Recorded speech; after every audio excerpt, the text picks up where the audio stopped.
Screams ring out from a nondescript building in Berlin, a safe house belonging to a newly formed U.S. intelligence outfit, where they're questioning a man believed to be a Nazi spy with enhanced interrogation techniques. Their latest experiment with a cutting-edge truth serum hasn't yielded any results, so it's back to the ever-reliable pliers. Not far from this scene, in another clandestine location, Soviet agents undertake a similar task. Their subject, a young man who once made the mistake of signing up to join the Hitler Youth, and now faced the grim prospect of a concept known as denazification.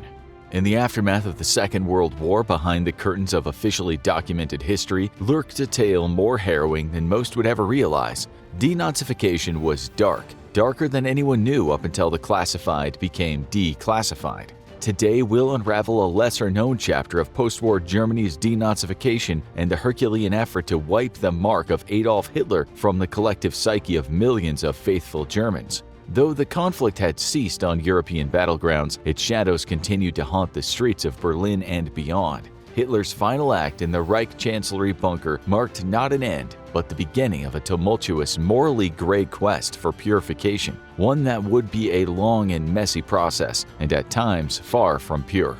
The twisted ideology of Nazism was a huge problem even after the war had ended. It's thought that around 10% of the German population at the time, or around 8 million people, had signed up to join the Nazi Party.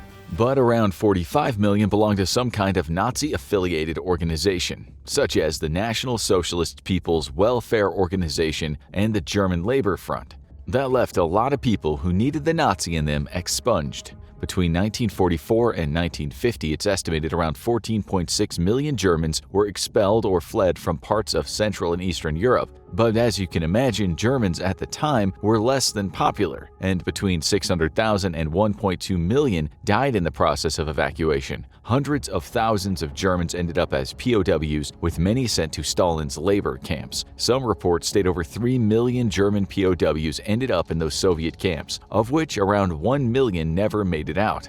These numbers have been debated many times over, but no one questions that when the war ended, when the full extent of the Nazi atrocities in German death camps came to light, there was global hostility toward Germans, and it didn't really matter if they were full-fledged Nazis or not. There was widespread persecution and, in some cases, mass murders after peace was declared in Europe in 1945.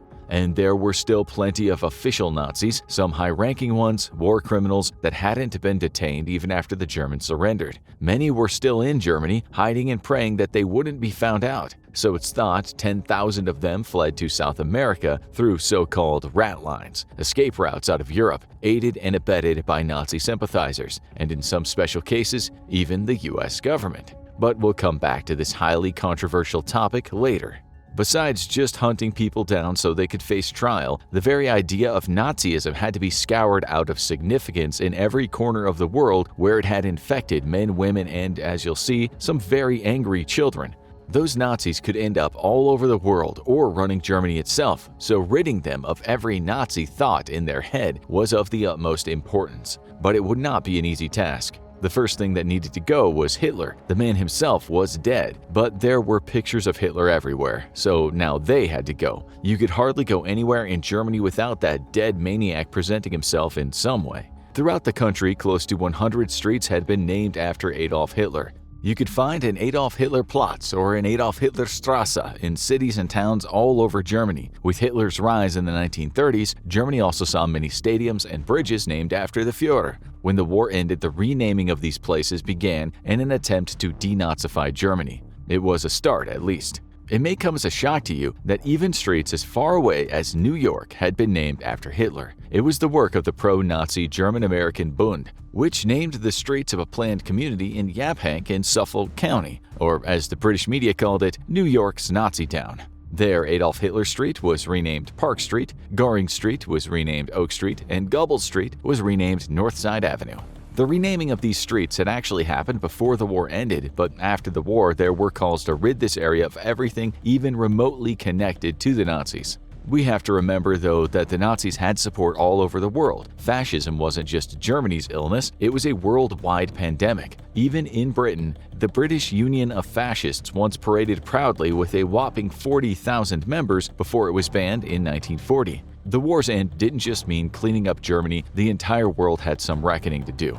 The lifeblood of Nazism had leaked into the nooks and crannies of cultures all over the world, especially in German-occupied nations, where some people had embraced Nazism wholeheartedly. That was about to change, if not by choice, then by force, and during denazification, collaborators in countries such as Belgium, Norway, Greece, and Yugoslavia were not treated kindly. In Norway, there were thousands of war children, the offspring of women who'd partnered with Nazis. Once the Germans were gone, not only were there trials for the collaborators, but these women were treated as a disgrace to mankind, spat at, and called traitors and other terrible names. In Norway's legal purge after the war, 40 people were executed, and thousands of Norwegians and non-Norwegians alike were found guilty of collaboration. Nazi POWs in Norway were tasked with clearing minefields and forced to walk around the fields when they saw they were finished. If the Norwegians disagreed that the entire area had been checked, the POWs were chased around at gunpoint, which had predictably explosive results. That was one way to get rid of Nazis. 392 POWs lost limbs or were injured in some other way. 275 died. While this doesn't sound very humanitarian at all, this was a time at which the Germans and collaborators were standing in court being accused of torture and murder on a truly mind-boggling scale. They had committed utterly barbaric war crimes, but nevertheless a group called the Norwegian Silk Front said two wrongs don't make a right. Another group called the Ice Front said the Nazis deserve everything they get. This was another thing about denazification. It divided people as to what should be done with the Nazis and the Nazi sympathizers. France, of course, had a lot of purging to do after the fall of the Vichy regime and the end of the war. Many French citizens had collaborated with the Nazis, even if just in thought, not necessarily their actions. The country held trials under the épuration légale, or legal purge, that lasted until 1949. While hundreds of thousands of French people had collaborated with the Germans, 6,763 ended up being sentenced to death for treason, while about another 100,000 were punished with dégradation nationale, that's national demotion, making them second-class citizens. The hero of World War I, Philippe Pétain, who became a Nazi collaborator in the next war, was subjected to national demotion, as was one of the most celebrated and controversial French novelists in history, Louis-Ferdinand Céline, often called a brilliant anti-war writer with ugly anti-Semitic views. But France also had its so-called épuration sauvage, or wild purge, which looked a lot more like the Purge Night in the modern movie. Even those vaguely suspected of collaborating were humiliated and beaten and sometimes killed, including women who had relationships with Germans, and it's thought that 105,000 people were executed off the books. The British military historian Anthony Beevor called it an ugly carnival, reminiscent of Old Testament and Dark Ages horror, where some people seem to take pleasure in doling out the sometimes deadly punishments. He wrote, "Quite a few punishers had been petty collaborators themselves and sought to divert attention from their own lack of resistance credentials. Yet resistance groups could also be merciless toward women. In Brittany, it said a third of those civilians killed in reprisals were women. Particularly hated was La Milice, the paramilitaries that had helped the Nazis fight and weed out the French resistance, sometimes collaborating with the sadistic Nazi interrogation chief Klaus Barbie. The same Barbie who, with American intelligence help, escaped to Bolivia and later conducted intelligence and torture operations for dictators and drug cartels. Still, many French people were outraged and saddened by what is happening to the men and women who'd been accused of helping Nazis, especially if, as in one particular case, the woman had merely been a cleaner in a German military office. Such alleged collaborators didn't need to be denazified, they never were Nazis, they just needed a job. An academic once called this the collaborator's penance, although in many cases, especially where women were concerned, evil replaced evil. France's purification was by no means always pure. While some argued that the wealthy collaborators and profiteers of the war went on with their lives as usual, while the poor did most of the suffering. For all his faults, many French people praised the author previously mentioned, Céline, an injured veteran of World War I, when he said, "The poetry of heroism appeals irresistibly to those who don't go to a war, and even more to those whom the war is making enormously wealthy. It's always so." Even with the worst of the Nazis soon to be hanged by a rope, or sitting in a prison cell, or even dumped in the Seine, there was still the essence of Nazism to deal with. This also had to go. But how do you kill a belief? It was one thing getting rid of actual Nazis, but another thing entirely erasing Nazi ideology. The very idea was discussed during a 2-week-long meeting in the German city of Potsdam between Allied leaders. In attendance were Premier of the Soviet Union Joseph Stalin, former and current Prime Ministers of the UK Winston Churchill and Clement Attlee, as well as President Harry Truman. Despite their differences, they had to come to some agreements regarding Germany and what should be done with it. It was a country that had just been flattened, or at least many of its major cities such as Berlin, Dresden, Cologne, Essen, Dortmund, Hamburg, Hanover, Würzburg, and Nuremberg had been flattened. About 1.7 million Germans had fled by 1945, and Germans were being kicked out of other countries, if not imprisoned or even murdered. The country was in the grips of utter chaos, and it needed managing. At the conference, it was agreed to divide Germany into 4 zones of Allied occupation. Northeast Germany was to be controlled by the Soviet Union, while Southeast Germany was to be controlled by the United States. Southwest Germany went to France, and Northwest Germany went to the Brits. The 4 parties agreed that the German government could be formed only as long as all 4 of them agreed that this government was acceptable to all parties. Bombed Berlin, smack in the middle of the Soviet zone of occupation, was also split in 2. Germany was now a divided country, and each division had its own ideas about denazification and what to do with the millions of homeless and unemployed German citizens. The Soviet Union was also in a fight with the Americans and, to a lesser extent, the Brits, to find the best Germans, including many Nazis, for intelligence purposes and matters of science. We'll come back to that topic later. They disagreed on many issues. The Soviets took a much harder line than the other 3 nations. For instance, the Soviets went after German landowners, even non-Nazi ones, and confiscated their property, regardless of what they'd done during the war. So, the Soviets confiscated land, and unlike the other zones, they said German political parties had to be part of a communist coalition, which drew plenty of criticism from the US and the UK, since they knew Stalin had big ideas about spreading communism. The British, French, and the Americans, seeing what had happened after World War I, were more lenient when it came to reparations. The Soviets wanted every last drop of German blood, even after the Allies had agreed to dismantle all major German industries and confiscate infrastructure, equipment, natural resources, gold and silver stocks, investments, and tons of money. It was owed to them after all, at least as they saw things, since Germany had started all this.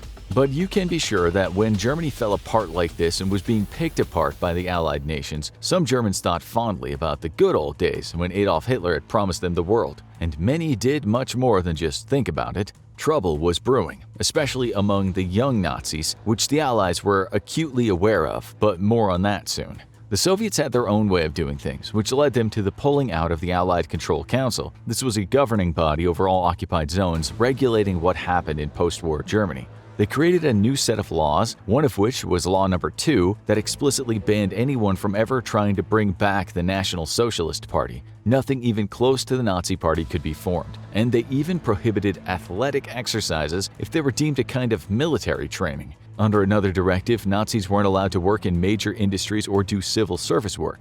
Germans certainly weren't allowed to add to the canon of Nazi literature and propaganda. Nazi books were of course destroyed, which actually elicited some amount of criticism. On May 27, 1946, Time magazine wrote, "To re-educate Germany, the Allies last week adopted a typically Nazi device. The 4-power coordinating committee decided to reduce to pulp all undemocratic, militaristic, and Nazi literature, museum and library material, newspapers, films, and war memorials. They also went after paintings. Hitler had burned and banned books and paintings he hated, which he said were decadent and not good for the German soul. But in their place, he had artists paint what he thought were good, wholesome paintings. Those often depicted quiet, rural towns and sunsets, not just Aryan-related battle scenes. They were seemingly harmless, but the Allies said they contained the Nazi ethos, and denazification meant they had to go.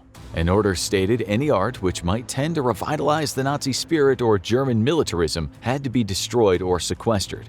A researcher later explained, thousands of paintings were destroyed and 8,722 were shipped to military deposits in the US. In 2007, it was reported that the Pentagon still had about 450 paintings that a news article called the US Army's Hidden Collection of Nazi Art. 4 of the paintings were watercolors of Vienna signed by A. Hitler. As for the rest of them, who knows where they went? It seems the prodigious Nazi art looters were themselves looted in the name of denazification. The 4 parties also wrote Law Number 10 relating to punishment of persons guilty of war crimes, crimes against peace, and against humanity. The law stated that if wanted for trial in a zone other than that which he is in, he shall be delivered to that zone in preference to delivery outside Germany unless arrangements are made for his return to that zone after trial elsewhere. While the four zones did work together in some regards, they also had their own methods of denazification, and it was the Americans who seemed to put the most effort into denazification. In 1945, under U.S. Army General Dwight D. Eisenhower, it was written, "Only an inflexible long-term occupation authority will be able to lead the Germans to a fundamental revision of their recent political philosophy." Eisenhower was realistic about the timeline, though, and wrote that ridding Germany of Nazis and Nazi ideology would take half a decade at minimum. He had a plan, at least, though, which was to find the most hardcore Nazis, not only the war criminals, but the regular members of the population who lived and breathed Nazism. The American stance was, for the most part, that if someone had been a Nazi Party member right from the start of Hitler's rise to power, they probably wouldn't be too willing to forget about Nazi ideology, and this group included over 1.5 million people. But there were a lot of people who didn't quite qualify as such hardcore Nazis, those who joined but could pretty much take or leave Nazism. The Allies agreed to split these people into 5 categories: major offenders, offenders, lesser offenders, followers, and exonerated persons. The latter were allowed to do what they wanted. Some had work and travel restrictions placed on them, and lesser offenders went through a probation period, while offenders and major offenders were arrested and possibly hit with a 10-year prison sentence, or in some cases, even a death sentence. A German would likely know very well that they were in trouble when they were contacted by the U.S. Counterintelligence Corps, or CIC, the fairly new intelligence agency that would later become the CIA. We'll be getting into those guys much more later, and the top secret stuff they did that didn't come out until decades after the war. But even if people weren't Nazis, many reacted very bad to denazification. Some of them felt ashamed of their country. Some were upset about losing the war. Some just saw no hope in their lives, especially the poor. Some were rabid Nazis with hatred in their hearts and plans to bring back Nazism.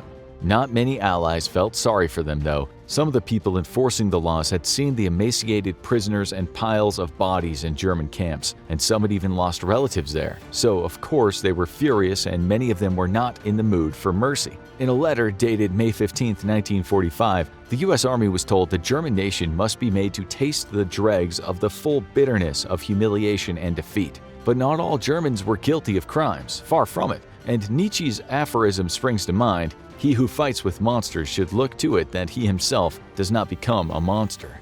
The Americans made every German in the American zone fill out a form, and everyone had to prove how much of an offender he'd been, if they were any offender at all. It helped the Americans considerably that an anti-Nazi group in Germany had the files on all Nazi Party members. The problem was the administration part. Tens of thousands of forms were sent to the Americans each day. Millions would eventually have to be looked at and checked against U.S. intelligence. As 1945 came to a close, about 3.5 million former Nazis were still waiting for the green light from the Americans, which meant they still weren't able to do much at all, including getting a job. Germany was breaking down partially because of it too. There weren't even people to fix all the roads and buildings that had been destroyed, and many innocent Germans went without food due to infrastructure issues. Amid all the administrative chaos, the Americans arrested tens of thousands of people, and many more were told they couldn't do any kind of work but manual labor, similar to the French demotion.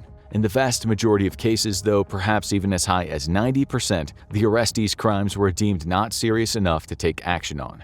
If the Americans suspected someone of having Nazi sympathies, that person could have others testify for them to say they were clean, which often happened even if they weren't clean. This clean bill became known as the Persil-Schein, or in English, the Persil ticket, related to Persil washing powder cleaning the filth off of something. After a while, many Germans were also able to buy themselves a fake denazification certificate on the black market, stating that they were not an offender. For the Americans, it was a huge struggle to basically attempt to administrate another nation or part of one and investigate millions of people. The other 3 countries shared similarities with the Americans in their own attempt to cleanse their zones of Nazism. Still, many Germans in the Soviet zone realized that they faced possible internment in one of the camps, and with the understanding that there was a good chance they would never make it out of there, they tried to escape to another zone to face the much softer-sounding music there. Then there were the atrocities committed against the Germans, mostly directed at women. On August 14, 1946, Colonel Francis P. Miller testified to Congress and talked about the moral disintegration of American officers and troops that he said was bad for American prestige and reputation. Not only were some men doing terrible things to German women, but a minority of the denazifying troops were making money from the black market amid all that suffering. If they had money, Germans could often stay out of trouble. Miller said men are not thinking of the national interest in the American way of life, but of padding their own pockets, making what they can from the officers down to the GI. Nonetheless, he admitted that this was the minority, not the majority. Bad apples, he called them. Anyway, the Russians were much worse, said the reports, especially where German women were concerned. There were certainly bad apples in the US zone, but there were also American humanitarian organizations helping these people. It should also be said that all of the Allied armies committed these well-documented atrocities against Germans, not just the Americans. Some US troops wanted German girlfriends, though, and the soldiers would call this goin' fratin', relating to the word fraternizing. This could get them in trouble, of course. Other women, now without food or shelter, turned to prostitution. Venereal disease among American troops increased 235% between May and December of 1945.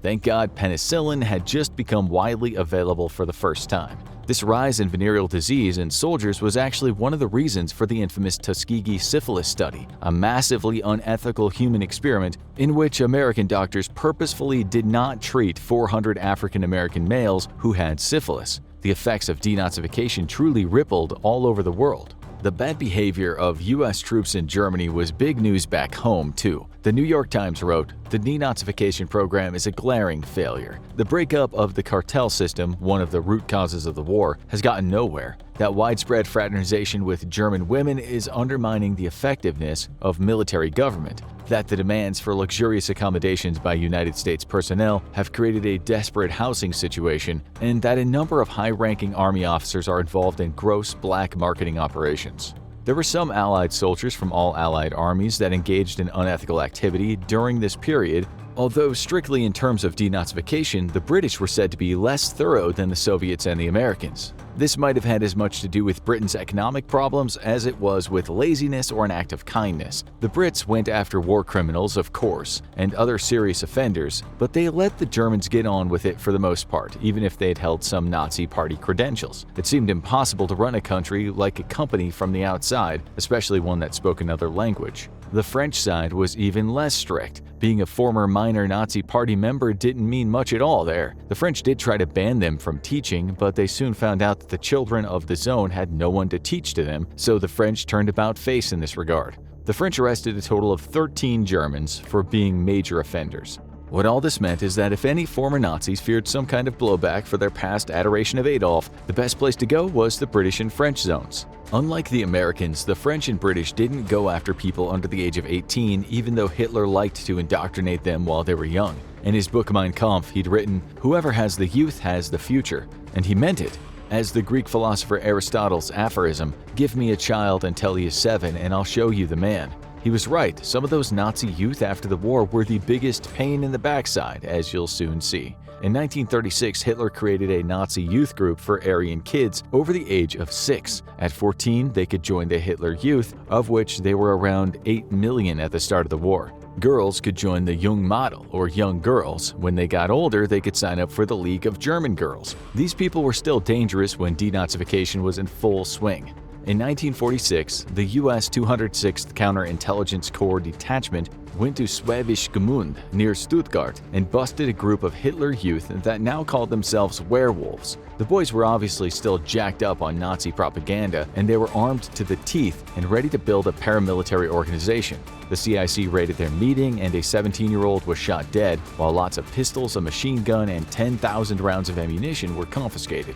23-year-old former SS trooper Siegfried Kabus, who'd escaped from France, recruited former Hitler Youths in Stuttgart, and they liked to throw hand grenades at American vehicles. The CIC arrested Kabus later with the help of German informants. When they busted the door open to Kabus's house on November 19, 1946, they found him and his gang in the kitchen making bombs. More bombs and detonators were found around the house, and Judge Marshal Herro sentenced Kabus to death. He was hanged, and the rest of his gang were sent to prison.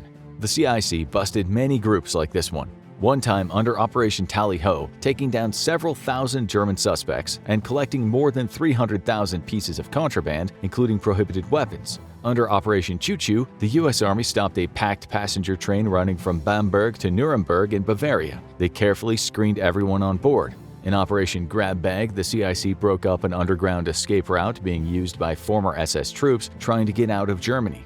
In 1946, as the Soviets were busy installing communist regimes in Albania, Bulgaria, Romania, and Yugoslavia, the Americans and the British feared the worst. That's when Winston Churchill, the then former British Prime Minister, warned of a Soviet Iron Curtain across Europe. The Cold War was on, which didn't exactly give the Americans and the British much time or resources for denazification. They decided to merge their zones together, just as the Soviets were deciding they can no longer play ball. This new Cold War animus created a new era of intelligence. Soon spies were everywhere, moving from zone to zone. Britain had its Secret Intelligence Service, or SIS, similar to America's CIC. They were both involved in overt as well as covert operations to denazify, but their reasons for capturing Nazis weren't always in the interest of making Germany less of a threat and a more livable place for Germans, but to fight the Cold War. After all, they didn't want valuable Nazis to end up on the side of the Soviets. As mentioned before, it was the CIC that got hold of the Nazi Gestapo interrogator Klaus Barbie. They should have handed him over to the French according to the Alliance laws, but the Americans decided he was useful, so they put him on the payroll.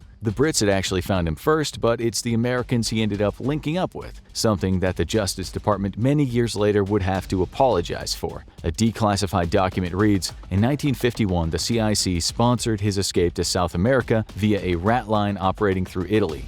Barbie could be useful working for U.S. intelligence, as could many more Nazis." By this time, Allied denazification efforts were more or less over, but only in the official context. They were still catching Nazis, but for different reasons. In Operation Bloodstone, the U.S. attempted to find Nazis in the Soviet zone and hire them to use in places such as Latin America, where the U.S. would later overthrow left-leaning governments in its Cold War fight.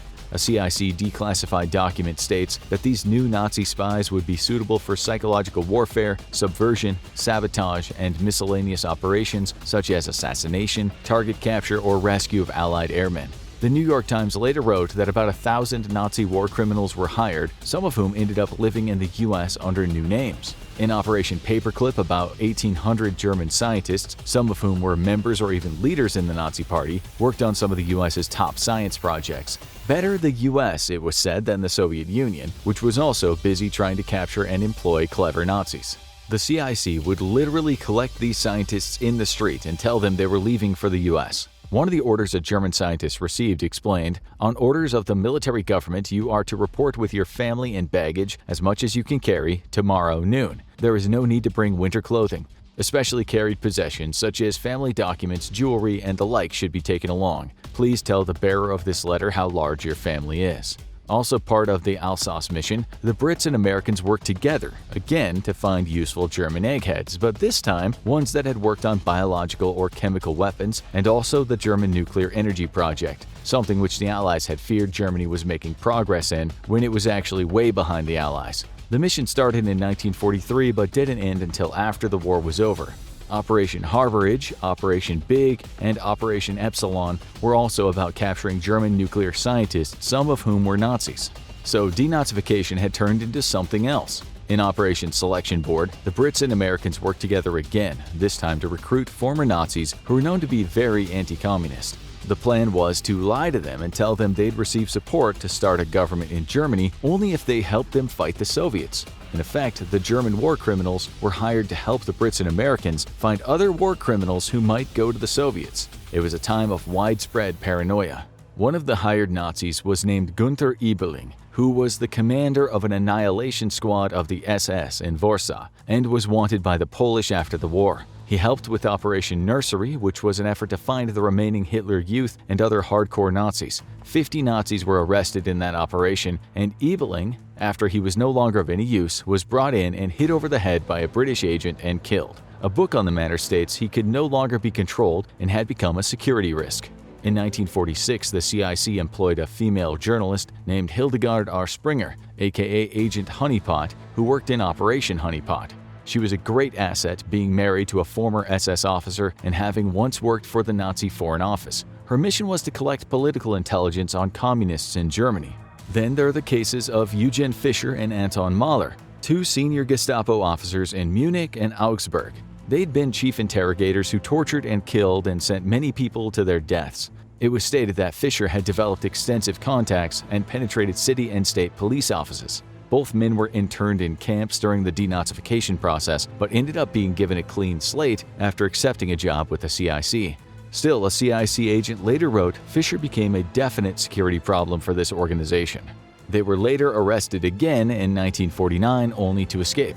The West Germans by then had taken over the denazification process. The CIC was worried that they'd talk about their sources, but it seems it didn't happen. West German police were skeptical when the CIC told them they had no information concerning the present whereabouts of these two men. The CIC HQ was subsequently put under surveillance by the West Germans. Spies spied on the spies who were spying on the spies. A 2010 New York Times article explained, declassified papers show U.S. recruited ex-Nazis. It explained that people had been furious about the Klaus Barbie story, but now declassified documents showed that more genocidal maniacs wanted by various countries for extreme war crimes had been paid money and cigarettes by the USA. The article referred to a research paper titled Hitler's Shadow, Nazi War Criminals, U.S. Intelligence and the Cold War. The paper was based on 1,100 CIA files and 1.2 million Army counterintelligence files that were only declassified in 2007. The Times said this paper paints a grim portrait of bureaucracy, turf wars, and communication gaps among intelligence agencies. It also details blatantly cynical, self-interested tactical decisions by Allied governments.